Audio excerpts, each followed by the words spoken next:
Heyo, perkenalkan nama saya Jessica, saya dari 12 AKL 3 nomor absen 13 dan tujuan saya membuat video ini adalah untuk memenuhi nilai tugas bahasa Indonesia saya yang diberikan oleh Ibu Emil.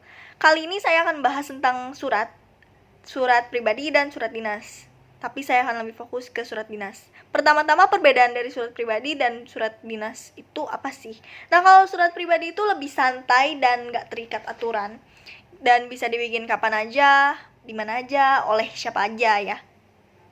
Tapi kalau untuk surat dinas itu harus atas izin instansi atau memang kebutuhan pemerintah atau lembaga atau perusahaan ya. Nah, dan pembuatannya pun gak bisa main-main, harus secara resmi dan baku dan sesuai dengan struktur yang ada, harus memenuhi aturan gitu.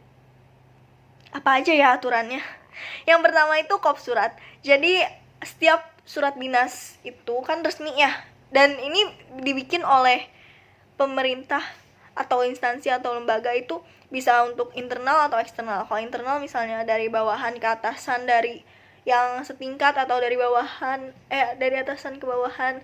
Tapi kalau ke eksternal itu misalnya dari perusahaan ke perusahaan lain atau dari pemerintah ke lembaga lain, perusahaan ke pemerintah ya gitu. Pokoknya dari di luar instansi pemerintah tersebut. Nah, pertama tadi kop surat berisi tentang nama instansi lembaga pemerintah tersebut, pemerintahan tersebut. Nah, terus di bawahnya itu ada biasanya alamatnya, alamat perusahaan tersebut. Terus bawahnya lagi ada contact personnya. Misalnya contact person itu bisa diisi nomor HP atau email atau fax. Nah, habis itu baru bawahnya itu tanggal, bulan, dan tahun pembuatan surat tersebut. Misalnya hari ini tanggal 7 Februari 2021. Nah, pastiin tanggal sama tahunnya ditulis pakai angka dan jangan disingkat.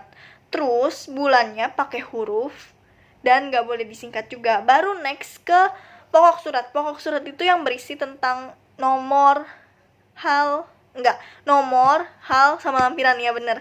Nah, nomor ini tergantung situasi ya. Ini surat keberapa yang dikeluarin oleh lembaga, instansi atau pemerintah tersebut pada tahun itu. Nah, itu kondisional ya. Halnya juga kondisional sih, tergantung sama surat tersebut. Jadi misalnya untuk permohonan kegiatan ya permohonan kegiatan lah hal surat tersebut. Nah, abis itu bawahnya lampiran. Kalau emang nggak ada lampiran ya di strip aja. Baru abis itu ada alamat surat. Alamat surat ini bukan nama tempat atau tujuan tempat, bukan alamat tempat lah, tapi orang yang dituju surat ini tuh untuk siapa, itu alamatnya. Misalnya yang terhormat kepala yayasan, nah itu alamat suratnya. Baru udah alamat surat pakai salam pembuka. Habis salam pembuka, kalimat pembuka. Bedanya apa? Bedanya itu kalau kalimat, kalau salam ya salam aja, cukup 2 kata, dengan hormat gitu. Ya singkatnya kayak gitu sih. Nah, kalau kalimat pembuka itu untuk membuka ya kalimatnya, sehubungan dengan ini itu contohnya, sehubungan dengan apa.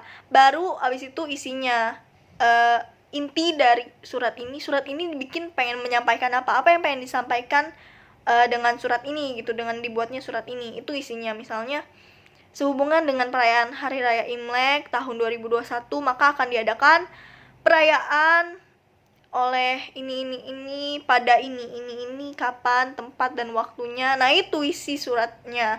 Baru habis itu ada kalimat penutup dan salam penutup. Nah, bedanya apa? Ya bedanya kalau kalimat penutup pakai kalimat lebih panjang. Misalnya, demikian hal yang bisa saya sampaikan. Atau kalau misalnya ini surat dinas membalas surat dari seseorang atau instansi lain, ya demikian surat balasan yang sekiranya bisa kami tulis gitu. Itu kalimat penutup. Terus kalau salam penutup, kalau tadi salam pembuka kan dengan hormat, ini salam penutupnya hormat saya atau hormat kami. Nah gitu. Habis salam penutup ada nama penanda tangan. Nah, karena ini yang tadi saya bilang, ini surat resmi dan gak bisa main-main dibikin, jadi harus disahkan. Misalnya harus ditandatanganin sama pemimpin sih, maksudnya yang pemegang tertinggi instansi atau perusahaan tersebut, karena emang ini kan resmi dan dibikinnya nggak main-main gitu. Tapi ya namanya orang sibuk, jadi bisa diatasnamakan atau ada wakil sementaranya gitu kan. Nah itu bisa diatasnamakan di AP gitu kan, atau APB gitu. Nah ya yang penting ada tanda tangannya sih. Habis tanda tangan ada tembusan, karena kan ini surat resmi ya, dan dibikin juga nggak main-main, jadi harus tahu gitu ini surat keberapa. Nah harus ada arsipnya. Arsipnya ini pengen dikasih ke siapa aja, nah itu disebutin di tembusan. Misalnya ke tata usaha, ya tulislah nomor 1, tembusan nomor 1 tata usaha gitu. Habis itu ada inisial, karena kan ini yang nulis biasanya sekretaris ya, tapi ya inisial ini ada 2 sih, bisa ada 2.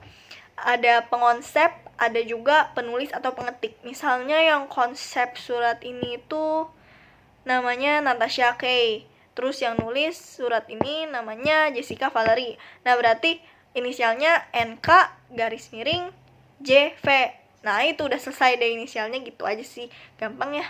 Nah suratnya pun sudah selesai. Itu aja sih aturan dan struktur yang harus dipatuhi dalam pembuatan surat dinas. Ingat ya, surat dinas ini nggak boleh main-main, nggak seperti surat pribadi.